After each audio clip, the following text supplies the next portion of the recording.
नमस्कार दोस्तों, स्वागत है आपका मेरे चैनल पे। दोस्तों, जब भी हम डीआरडीओ का नाम लेते हैं तो हमारे दिमाग में यही बात आती है कि जरूर कोई ना कोई सफल टेस्ट हुआ है किसी मिसाइल का। और डीआरडीओ ने बहुत से टेस्ट किए भी हैं, बहुत सी चीजें विकसित भी की है। नो डाउट ये हमारी बहुत अच्छी संस्था है। लेकिन दोस्तों, अभी कुछ एक काम ऐसे भी हैं जो अभी भी पेंडिंग पड़े हैं और लंबे समय से उनके ऊपर काम चल रहा है। तो आज हम उन्हीं की बात करेंगे। हमारा मकसद डीआरडीओ को क्रिटिसाइज नहीं करना है, लेकिन दोस्तों दोनों चीजें बतानी जरूरी होती है। तो आइए हम बात करते हैं जो इसके लंबे समय से पेंडिंग प्रोजेक्ट है। चलिए दोस्तों शुरू करते हैं।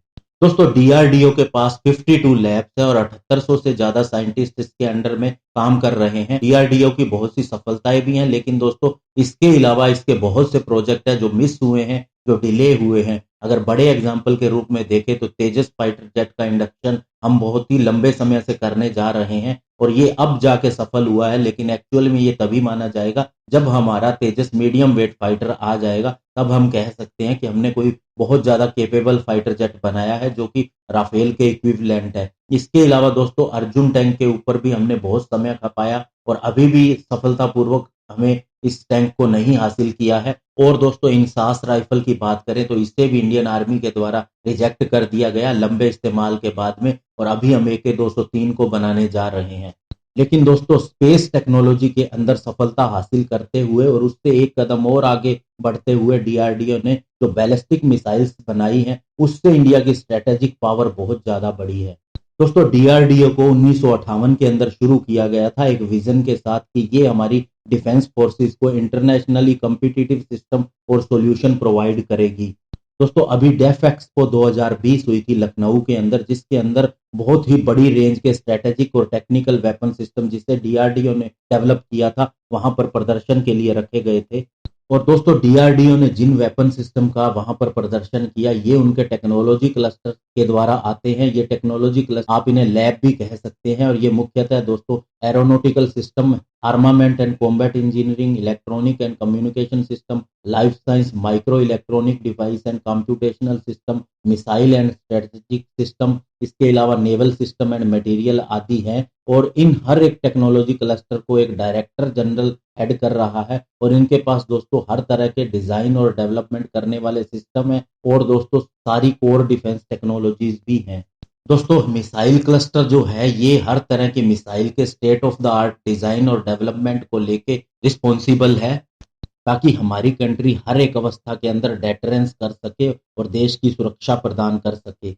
और दोस्तों इसी एक क्लस्टर के द्वारा तैयार किया गया हमारी एसेट मिसाइल, जिसे कि मिशन शक्ति के दौरान लॉन्च किया गया था और इसने अपने anti satellite precision strike capability का प्रदर्शन किया था, उसे भी डेफ एक्सपो के अंदर रखा गया और ये भी हमारी एक अचीवमेंट है। और दोस्तों इन क्लस्टर्स ने बहुत से स्ट्रेटेजिक वेपन भी बनाए हैं, जैसे कि अग्नि और पृथ्वी सीरीज की मिसाइल। इसके अलावा टैक्टिकल वेपन सिस्टम भी डेवलप किए हैं। इसके अंदर ब्रह्मोस फैमिली की मिसाइल, आकाश फैमिली की missile, LR SAM, MR SAM, इसके अलावा Astra beyond visual range missile, Nag और हेलिना एंटी टैंक मिसाइल शामिल हैं।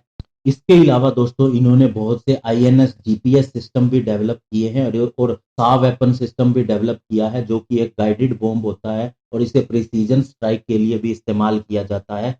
दोस्तों अभी हम लर्निंग स्टेज के अंदर हैं बहुत सी कॉम्प्लेक्स टेक्नोलॉजीज को लेकर, चाहे वह बैलिस्टिक मिसाइल डिफेंस सिस्टम की ही बात हो जो कि ऑफेंसिव और डिफेंसिव दोनों पर्पसेस के लिए इस्तेमाल हो सकता है। और डीआरडीओ ने अपने वेपन डेवलपमेंट और टेस्टिंग प्रोग्राम को बहुत ज्यादा आगे बढ़ाया है, लेकिन फिर भी अभी हम बहुत सी ऐसी मिसाइल्स को विकसित करने वाले हैं जो कि नेशनल सिक्योरिटी और स्ट्रेटेजिक डेटरेंस के लिए जरूरी है। दोस्तों हमारा Akash surface to air missile defence system 2019 के अंदर एयरफोर्स की सर्विसेज के अंदर शामिल हुआ, लेकिन इसे डेवलप करने में डीआरडीओ ने 30 साल लगा दिए। वहीं दूसरी ओर डीआरडीओ भी ये कंप्लेंट करता है कि हम कोई भी एक्सीलेंट सिस्टम बनाते हैं, लेकिन दोस्तों प्रोडक्शन जो उसका होता है वो बहुत ही पुअर होता है और उनकी सारी वैल्यू को डी वैल्यू कर देता है। इसका उदाहरण है अर्जुन टैंक, जिसे कि ordnance factory board awardee Chennai ने बनाया है।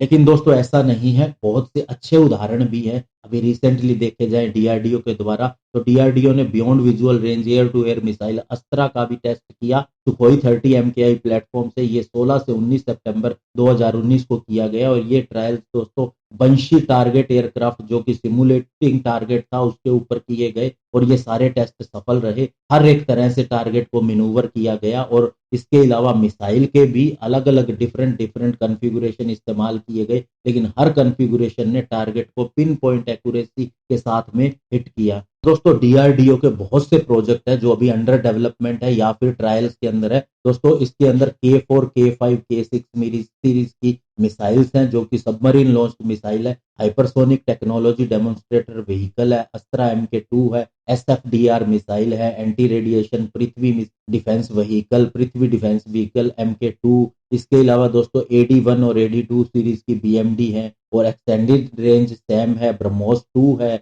इसके अलावा दोस्तों निर्भया मिसाइल है, नेवल एंटी शिप मिसाइल है, हेलिना और नाग एंटी टैंक मिसाइल भी दोस्तों अभी ट्रायल्स के अंदर है। इसके अलावा दोस्तों man portable anti tank missile जो है वो डेवलपमेंट ट्रायल्स के अंदर है। और भी बहुत से हैं दोस्तों, अग्नि 6 और अग्नि 7 पे भी बताया जाता काम चल रहा है। प्रणाश मिसाइल भी है, मैत्री मिसाइल भी है, क्विक रिएक्शन मिसाइल भी है दोस्तों, शक्ति एंटी सैटेलाइट मिसाइल है, लॉन्ग रेंज MBRL है। ये बहुत से प्रोजेक्ट है दोस्तों जिनकी न्यूज जरूर आती रहती है, लेकिन ये अभी ट्रायल्स के अंदर है। लेकिन दोस्तों पिछले 4-5 सालों से जो स्पीड पकड़ी है हमारी डिफेंस फोर्सेस ने, डिफेंस प्रोडक्शन ने मेक इन इंडिया के तहत, वो बहुत ज्यादा अच्छी है। अदरवाइज इतने प्रोजेक्ट की बात भी नहीं हुआ करती थी। तो ऐसे में इंडिया का भविष्य मेक इन इंडिया के तहत बहुत आगे तक जाएगा। धन्यवाद। जय हिंद।